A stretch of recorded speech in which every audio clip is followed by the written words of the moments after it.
Hi, my name is Russell Lucas. I'm a theatre maker and I interview other theatre makers. So today I spoke to Lucy Sheen, who I met through Twitter, and I wanted to get her on to talk about political theatre. Lucy is a performer, a writer, a poet, an activist. She's amazing. She has this wonderful career. I'm going to put her website underneath this YouTube link here. So, yeah, enjoy. It's fascinating. Oh, and click to subscribe. Hello, Lucy. How are you? I'm very well, thank you, Russell. Yes, Good. as well as I can be, I think, under the circumstances, like everybody else in this country. This is true. Thank you for coming on the channel today. We've never actually officially met, have we? Because we are Twitter followers of each other. We follow each other on Twitter. Yes, we do. So it's and nice to digitally meet you, I as know they say. it's the wonders of Twitter, isn't it? And when we reach some sort of normal, we'll go out for a drink for sure. So thank you so much for coming on. Before we get into the guts of the interview, because I wanted to talk to you today about political theatre. How do you define yourself? I'm getting everybody to kind of just say what their label is, if you like. So for me now, I use theatre maker, which I probably feel the most comfortable with because it encompasses all of the roles that I do. But what's your definition currently? My definition would be actor, writer / filmmaker.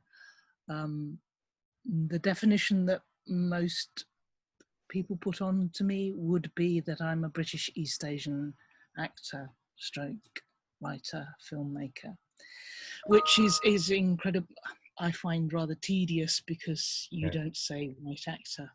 That's just a little bugbear of mine. But yes, I recognise actor, writer, filmmaker. Yeah. Okay. And then what type of work have you done in the past, and what type of work have you got coming in the future? Fingers crossed. Yes. Past, I've been very lucky. Film, stage, radio, TV, the odd commercial that hasn't been seen, thank God.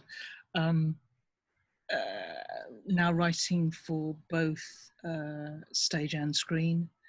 Coming up, anybody out there who is looking to hire an older actress, I'm here, I'm available for weddings, bar mitzvahs, and the odd occasional theatre play. So please do get in contact.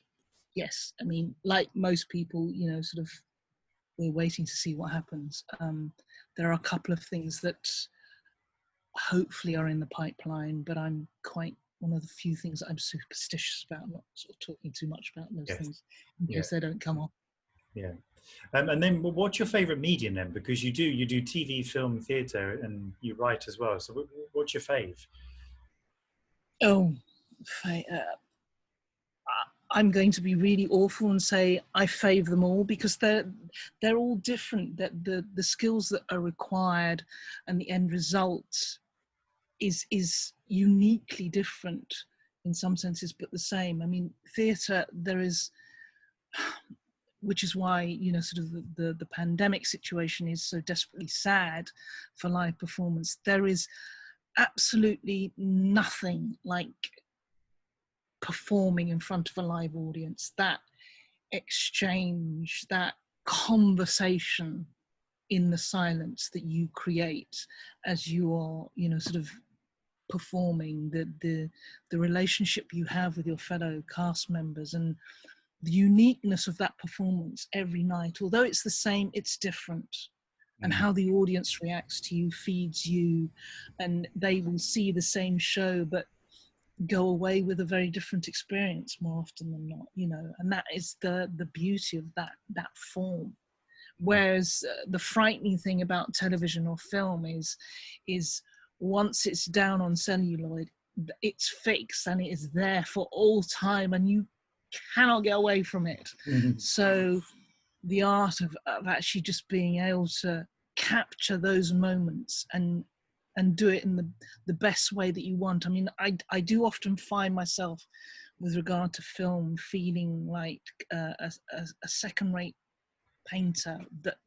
The idea, the vision, the image that you have in your head, just slightly always, not always, but more often than not, eludes me when it comes to the actual execution, so that, you know, it's close, but not quite getting that cigar.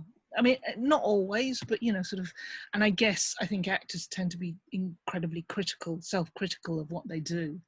And film and TV is a horrible medium from that point of view, because you can actually see yourself in all your kind of like glory, or not, as the case may be. And you watch yourself very differently when it's Yeah, the whole of you, because you yeah, never really see yourself yeah, in your entirety. yeah, And it's actually quite frightening. You think, oh, do I really do that? Do I really look like that? So, I mean, that is the joy and the mastery of being able to do that, you know, of being able to get that performance, of being able to get that emotion down the lens, to the audience. I mean, that's the difference. yeah, Radio, you know, it's all about the voice, and how you can create that vocally, which is another challenge, and a mm, great one. And there's not enough of that is being done. Although I suppose audiobooks have, I guess, have taken over from that sort of, you know, sort of medium. yeah. So when we were talking over email about this interview, you said a really fascinating sentence. You said, "Everything I do is political." The moment you step on stage, which I thought was just a brilliant, brilliant sentence. I thought I'm going to base the whole interview on that. So taking that sentence, um, and there is a slight motivation for me having this discussion with somebody else, because I'm also making a political piece myself, and I think currently, right now, in the times we're living in, that I think theatre's probably going to have to step up a little bit more. Um, so I have a question for you: is theatre still useful as a political tool, do you think?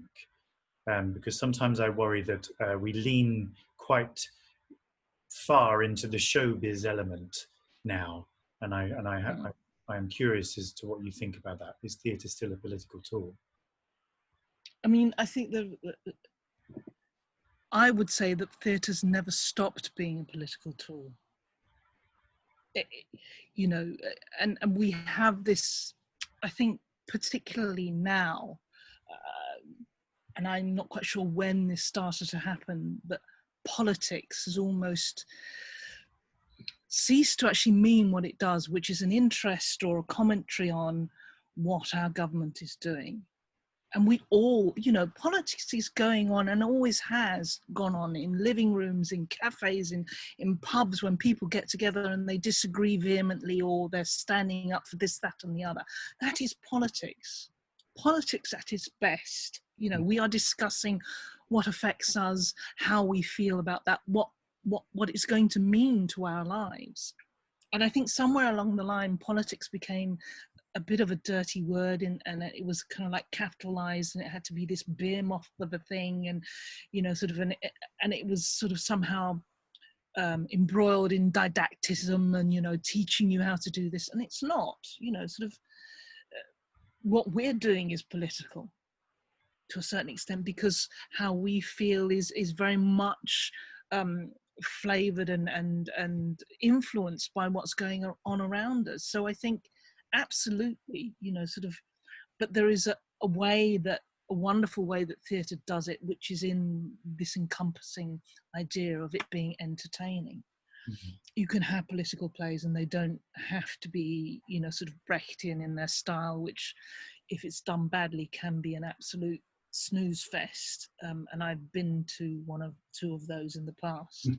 And that's absolutely not what Brecht was about, you know, sort of, and what he was doing then, in the time that he was in, was very much a commentary, using actors and using the platform that he had under the guise of entertainment, to actually have a quite a serious dig at the regime that was going on, and indeed the people that were enabling that situation to unfold. Um, I mean, saying that every time I step on stage is a political act is kind of like slightly sort of tongue in cheek in some senses, but where we are, and particularly me being female, over the age of 55, and from an ethnicity which is still not normalized in British culture, I'm painfully aware that every time I do step onto the stage, especially if I'm not playing a character of East Asian heritage, that more often than not, the majority of the audience will be thinking, why has this actress been chosen? What point is the director making? What point is this play making? Well, actually, does there have to be a point other than the fact that I'm a living, breathing human being and I might actually happen to be an okay actress, which is why I was chosen to do that part? So there is quite obviously a serious side to that, and the same goes for Black, Afro-Caribbean, and South Asian actors.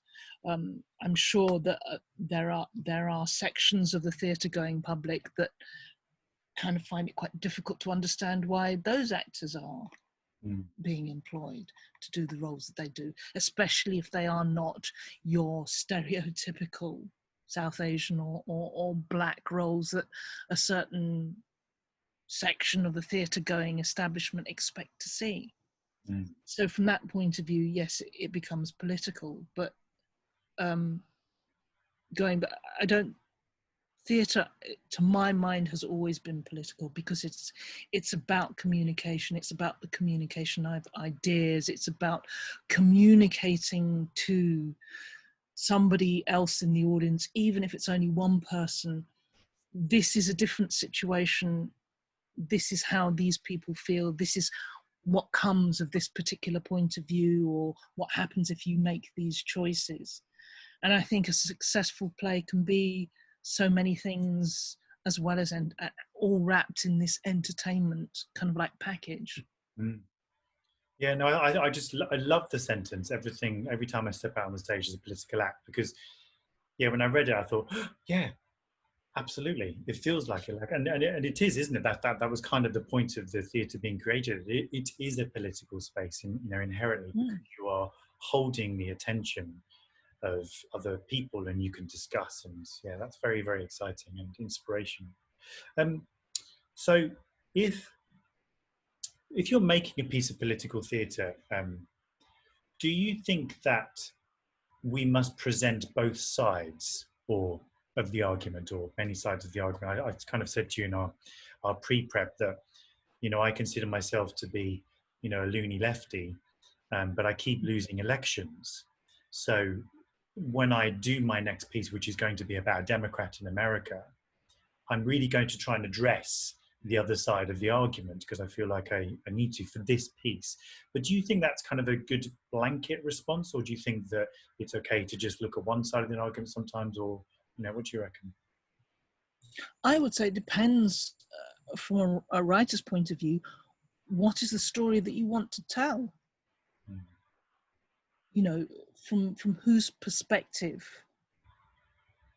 are you wanting to tell that story? Case in point, Hamilton.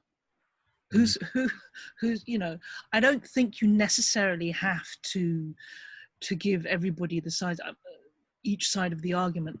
I also do think that we tend to not credit the audience with the intelligence that they have, that they've always had, and sometimes I think it's, you can learn more about the overall theme or the overall story by seeing those actions, that narrative played out through the eyes of one or two people. I mean, obviously, sort of depending on what the story is, you will get variances of the story, or a different perspective that will come through the characters that you introduce, that you have your protagonists engaging with, or the situations that they engage with.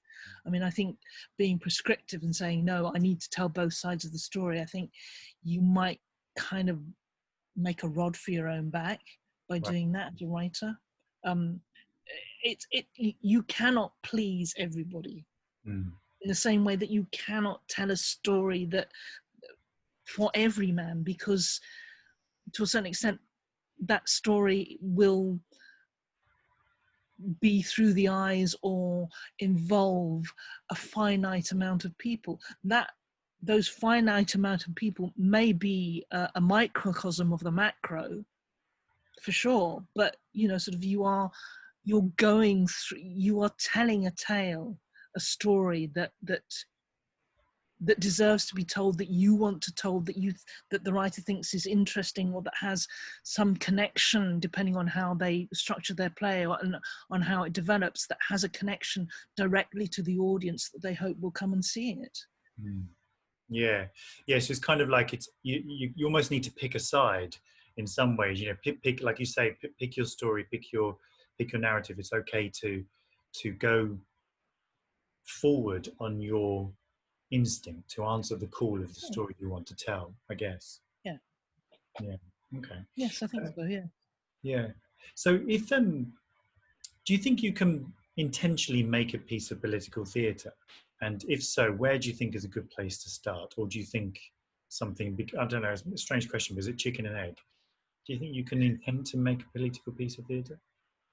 Personally, I've never, in my short career as a professional writer, and I've only been doing it now for 10 and been successful, I would say, for the last 4, 5 years. I've never sat down and intentionally said, I'm going to write a piece of political theatre. I've just had an interest in a story and thought, ooh, I wonder, what if ... or what happened when ... or if I put these 3 people together, what happens? Mm, Where do they go? How do their relationships develop? What situations would they find themselves in? I'm sure there are plenty of writers who would maybe do it that way. I mean, it's a bit like acting, you know, sort of some people act from the head up, other people, you know, sort of famously say, until I get the shoes right, then nothing else fits, you know, sort of, it's, there is no one particular thing. I think it is about the story, and if the story that one is trying to tell or retell or reframe is inherently political with a capital P, then your work cannot help but be political in that regard. But I would say, you know, sort of, especially if you're writing a story about people who existed then, who were politicians, then by nature your production is going to be political, whether that's with a small or large p, you know, is down to other things, you know, sort of how it's directed, you know, sort of which direction the writer takes in, how you want to stage it, and all the rest of that. But I go back to the thing of saying that I think there is literally politics in everything we do, even though we don't like to say it. Pretty much, you know, sort of, I think we are trying, I say we, I don't know what I mean by that, but it seems as if we want to kind of go along the secular route that this country has by divorcing state from church. And I think that leads to problems, you know, that, you know, sort of, if it is something that, if religion is something that you believe in, and God is something that you believe in, and who am I to say that it doesn't? If you believe that, then that should be good enough for everybody else to be respected. It's not a disembodied thing. It is a code by which certain people have chosen to live, and it should be seen through their actions and how they relate to other people. Similarly, politics, I think, is a similar thing. You know, sort of, if you choose to subscribe to a certain way of looking at the world and wanting the world to kind of like behave and to be governed, that should not just be a disembodied thing that happens in a place that we call parliament. It should be ingrained within us, so that it affects and is obvious to other people in how we treat them, how we engage with them. yeah, yeah. It's fascinating, isn't it? The word activism has act in it, and actor. Yeah, yeah, It's I just indeed. suddenly chimed with me that that's there's something in that for sure. That's brilliant. So just one little bonus question here, and we could probably do this together. If somebody's watching this and they they generally want to research some, inverted commas, political theatre, where would you point them? Who would you say, read this or go there? I mean, I'll offer up one, Belarus Free Theatre, lovely company, makes some very interesting work. Have you got any sort of like little nuggets you'd share? Books or films or? Um, I actually would say Brecht. Yeah. Go back and actually read some of his letters, read some of his theories, um, and forget about what you've heard or you think you know about political theatre, Mm. but read what his thoughts were, his process, you know. And we don't have to agree with that, do we? Or, as I say to sometimes when I teach people, you know, sort of, I can only share with you my experience, and you take from it what you will. What is useful to you, Mm. use it, and the other stuff, don't be afraid of discarding it, because if it doesn't mean anything to you, then why slave over trying to make it mean something to you? But then again, we all have to find our own politicism in what we do. We have to own it. We have to be proud of it. We have to live in that and support it. So, you know, take the ideas from some of the masters. You know, sort of read about how various theatrical movements came up and why. And I think very often, particularly with Brecht, his how he came about and why he came about, why his company came about, and what they ended up doing tends to be divorced from the time that he was in the country that he was in, which is really, really important. You know, sort of, we need to understand not just the art, but the environment and the what was happening politically in the big sense globally, and in what was happening in Europe. Why did that come about? And it tells you everything you need to know, I think. And I think, sadly, it's becoming really, really pertinent and germane to the 21st century now, in the UK and in Europe, once again, sadly. Yeah, yeah, that's interesting because what I've got from that actually is you're kind of saying that we also need to know our own politics. The politics within ourselves are Mm. seriously important. Like you say, when you step onto the stage, you yourself are a political act. Yeah. That's amazing. Thank you so much, Lucy. You've been an absolute star. Lots and lots to think about. Thank you. Thank you for having me. That's all right. Bye.